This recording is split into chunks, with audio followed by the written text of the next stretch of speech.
friends, welcome back to the shop. I regret to inform you that some of you purists out there may not like what comes to follow.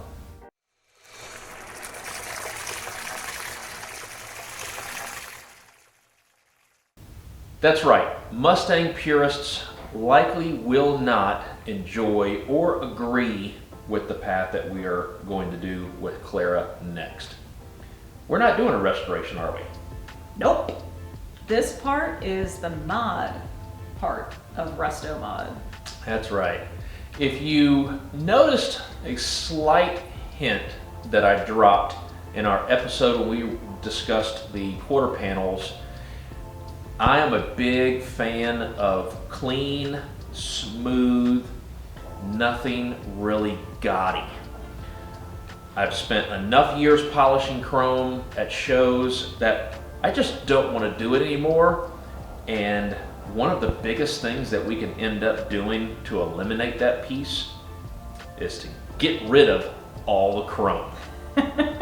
So if you don't like polishing chrome for car shows, the solution is just get rid of it. Just get rid of it. Just get rid of it. Yes. But there is a right way and a wrong way to doing it.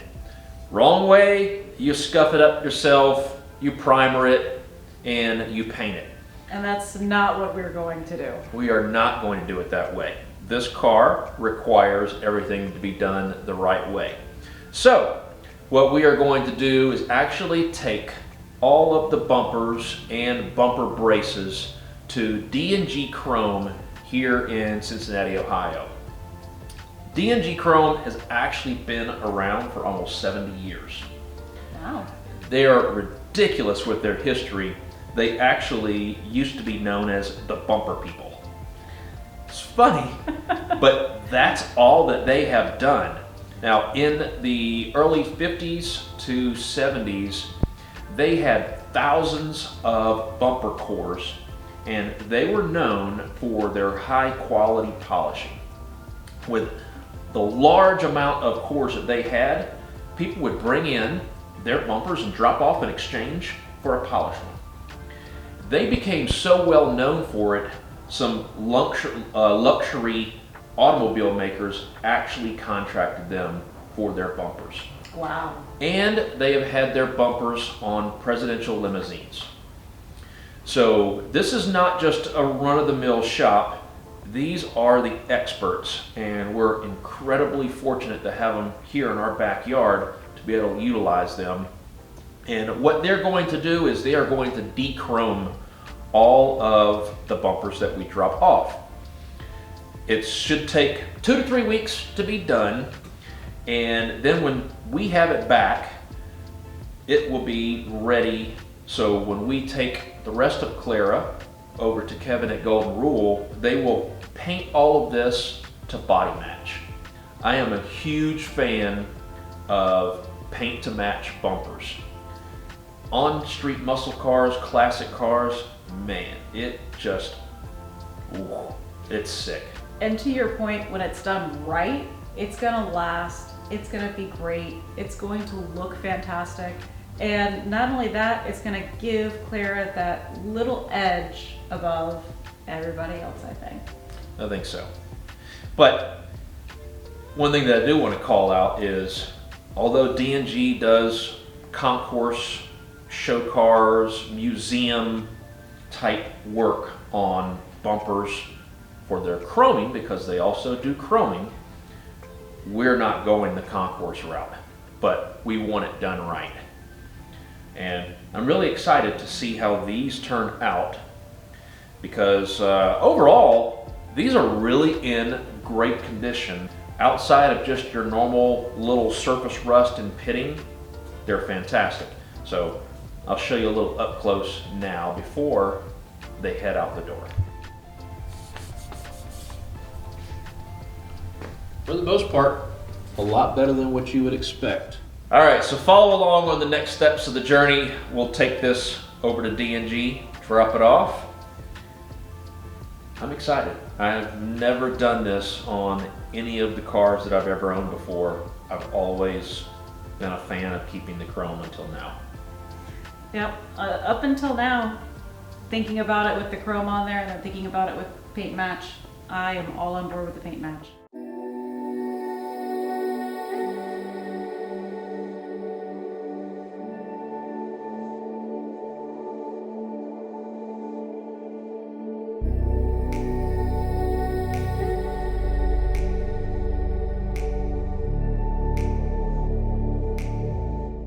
A few moments later.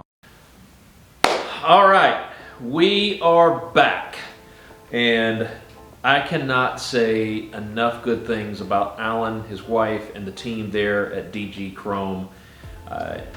They are just so hospitable and kind, just great partners in this journey. I wish that I could have actually recorded the tour of the facility that Alan took me on, but unfortunately I was not allowed to do that. But he was kind enough to take me on a tour, show me all the different things that they're working on. They do a lot more than just bumpers. They do all types of showpieces for cars, both chrome as well as brass. So they were working on some gorgeous pieces while I was there. And I'm just incredibly pleased with the partnership with them and how these look now. What do you think? Well, they have this certain patina on them now. yeah, it's definitely interesting, the colors that are on this now. What I did learn is that these are not the original bumpers on the car. So I was a little bummed about that, but I guess, you know, from 60 years, 50 years, I probably wouldn't expect them to last that long anyway. Not unless it was truly a showpiece and garage kept the entire time. Yeah, which we know this was not. Yeah.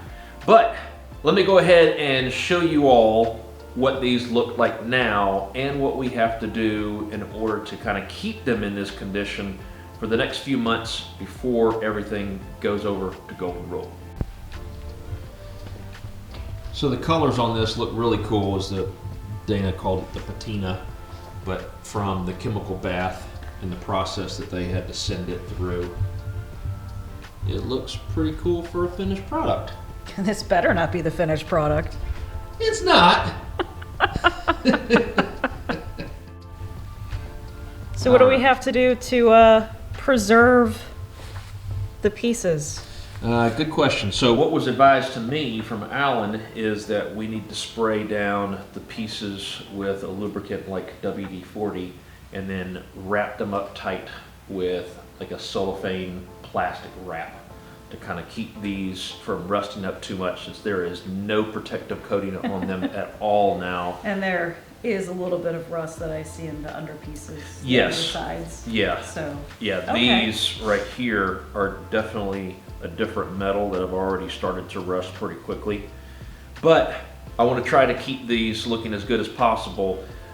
Kevin is going to be sandblasting them all prior to painting and primering anyway, but we want to try to keep the rust down to an absolute minimum to make it a little bit easier job. Makes perfect sense to me. And lubrication like WD-40 have been known to protect bare metals. So. Yep. All right. That's a plan. So let's get ready to mummify the bumpers. Get stinky. Get stinky? What? There's a very specific smell. It's not as bad as gear oil. Nothing's as bad as gear oil. No, it's not that damn bad. Except used gear oil. Well, hope you enjoyed this part of the journey on Clara, seeing how this actually happens, at least from a dechroming, the before and after effect. So until next episode, thanks once again for joining us. We greatly appreciate it. Take care, stay safe. We'll see you soon. Bye.